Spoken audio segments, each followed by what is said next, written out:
La deuxième partie concerne le rapprochement bancaire. D'accord? Le rapprochement bancaire.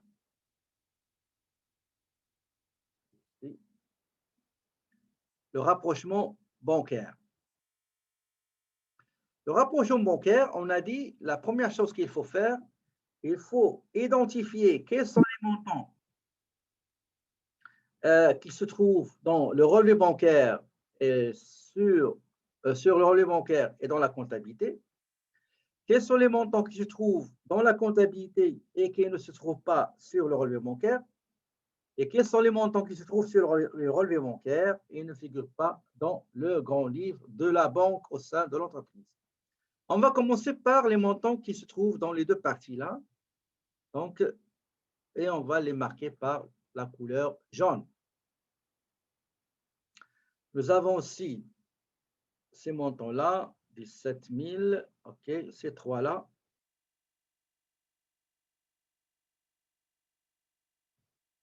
On a aussi le chèque numéro 4, équipement de cuisine. OK. Okay.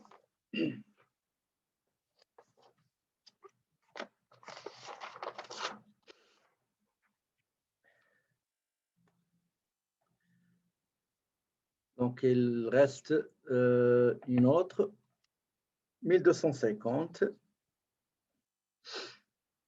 Le chèque numéro 7. Le chèque numéro 7. Voilà. Donc, 1, 2, 3, 4, 5, 6. Donc, nous avons, je vais colorier ça. Donc, on va dire, donc, transaction figurant sur le relevé bancaire et dans le grand livre de la banque.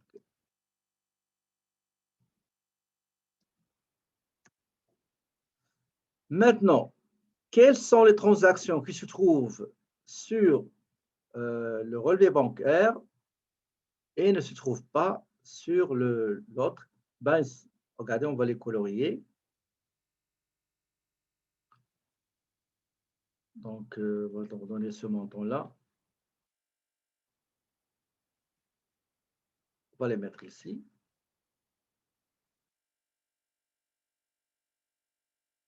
Regardez, on va faire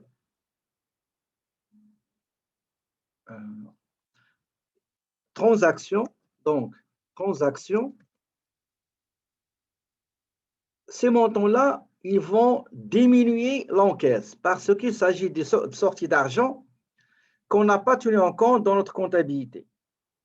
Une fois on va les comptabiliser, ils vont déduire notre encaisse, notre compte bancaire. Donc, transaction diminuant l'encaisse. D'accord? Par contre, j'ai un montant qui va augmenter le solde bancaire dans la comptabilité. On va lui donner une autre couleur. OK, donc celui-là. Donc, transaction augmentant l'encaisse. D'accord? Augmentant l'encaisse. Voilà. Nous avons ces chèques-là. On les trouve, ce chèque-là, regardez ce chèque numéro 11, carte et menu. Nous avons un dépôt pour le fournisseur. Nous avons le loyer. Donc, ces montants-là, on ne les voit pas sur le relevé bancaire. Ça veut dire qu'ils sont en circulation. On va leur donner, voilà, on va leur donner une couleur et on va dire chèque remis, pardon, chèque en circulation. Ça veut dire que j'ai remis mes chèques, mais ils n'ont pas été encaissés par les bénéficiaires. D'accord? Et ces deux-là, c'est des dépôts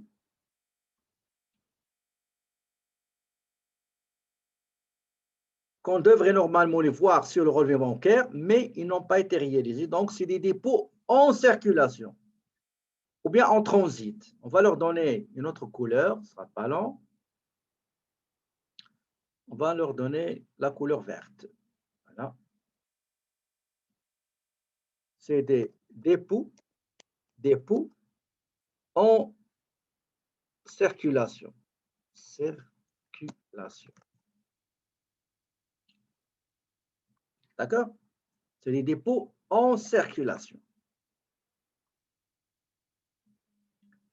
Une fois on termine cette opération de détermination et d'identification de certaines transactions, celles qui figurent sur le relevé bancaire et dans la comptabilité, celles qui sont en circulation, celles qui vont diminuer l'encaisse, celles qui vont augmenter l'encaisse, et ben on va aller remplir le rapport du rapprochement bancaire.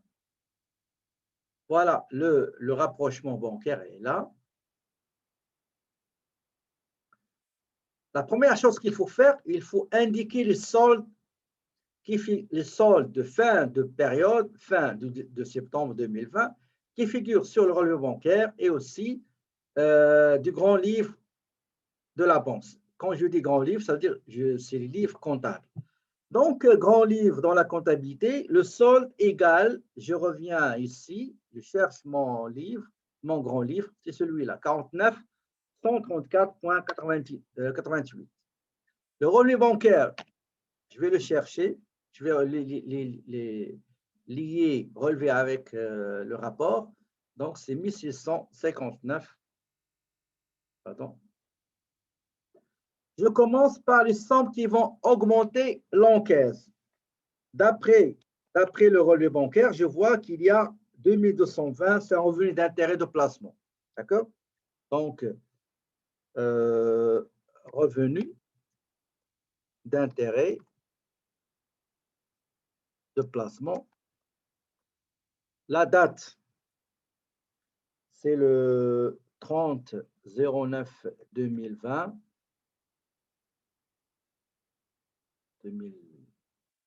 2020. Et le montant, c'est 2220. Très bien.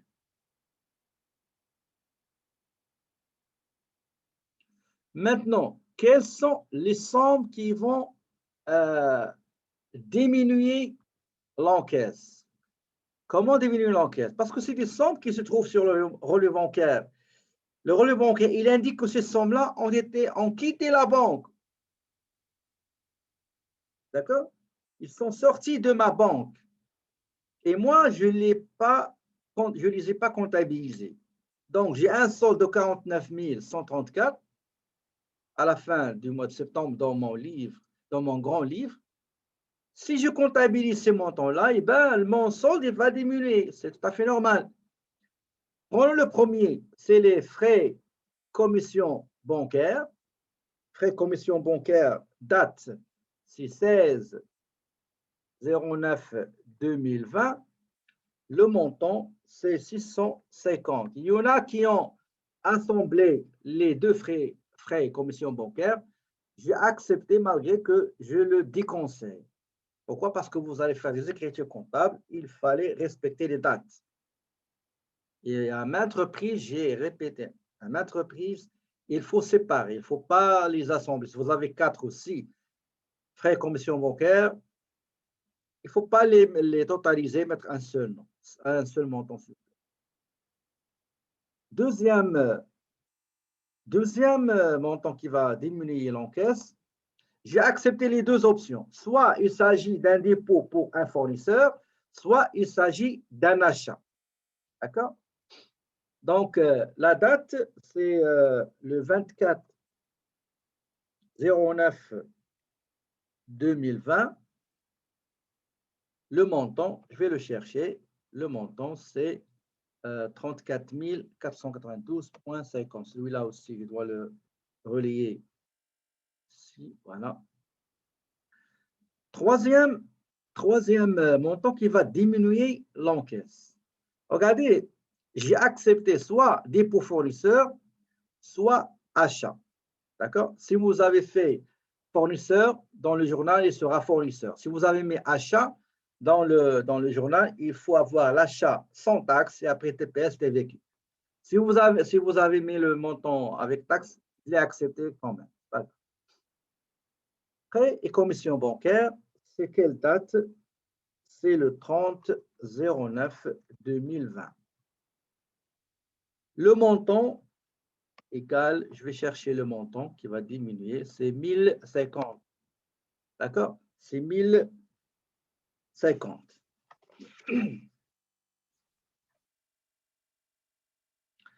Maintenant, je vais passer au solde des relevés bancaires à régulariser. Le dépôt en circulation, le premier dépôt en circulation, je prends le montant tout d'abord, c'est celui-là, le 23/9. D'accord? Donc, c'est le 23/09/2020. Attendez, ce ne sera pas long.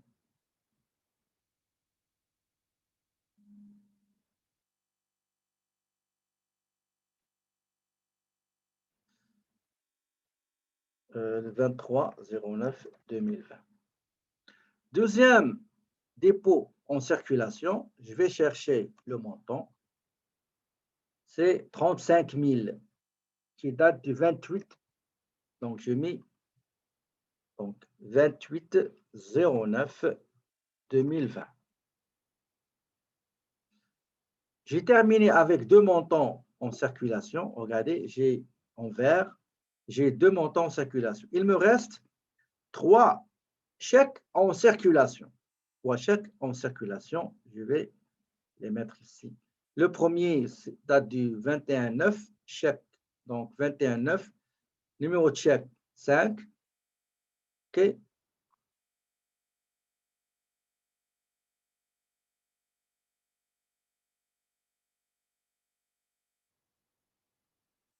Dépôt pour le fournisseur. Je commence par celui-là, le premier, 21/9, le chèque en circulation, celui-là.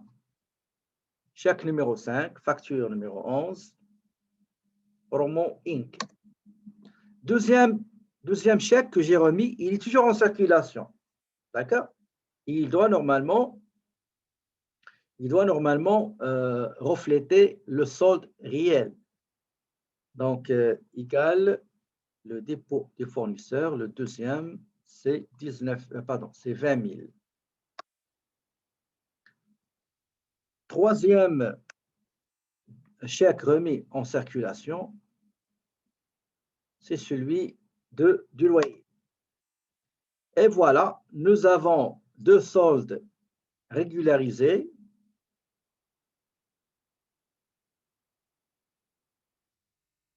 Nous avons deux soldes régularisés, celui de la banque, du relevé bancaire et celui du grand livre de l'entreprise. Une fois on a terminé, regardez ces quatre chiffres-là, 2220, 650, 34 000, 1050, il faut les comptabiliser. Pourquoi? Parce que ça existe, il figure sur le relevé bancaire, mais dans ma comptabilité, il ne figure pas. Je dois les comptabiliser. C'est l'objectif du journal. D'accord? Donc, nous avons le montant qui va augmenter l'encaisse, ça veut dire la banque. Je vais mettre ça entre parenthèses pour comprendre. Ça, c'est la banque. Produit d'intérêt. D'accord? Si je veux mettre la banque, on va essayer de voir le 10-10. D'accord? Donc, c'est 10-10, c'est correct. Montant augmentant l'encaisse. 2220. Maintenant, les montants que je n'ai pas dans la comptabilité, que je dois comptabiliser. Deux frais et commissions bancaires et un chèque remis à un fournisseur pour achat ou pour dépôt ou pour paiement. J'ai accepté les deux, d'accord? Donc, j'ai les frais bancaires, 16 septembre. Si j'opte pour achat, il faut mettre achat, TPS et TVQ.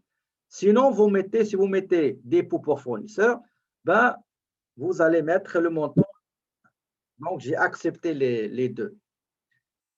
Et les frais bancaires de 30. Et tout ça doit être réglé par la banque parce que ces montants-là, ces transactions figurent sur le relevé bancaire. Et moi, je n'ai pas pris en considération ces montants-là. Donc, je les ai comptabilisés. Et ils vont diminuer, ils vont réduire le solde bancaire dans ma comptabilité. Et voilà, j'ai terminé la correction de la deuxième partie de l'examen intra numéro 1 du 21 janvier 2021 pour le cours de la comptabilité 2 au titre du chapitre numéro 2. Est-ce que vous avez des questions, s'il vous plaît?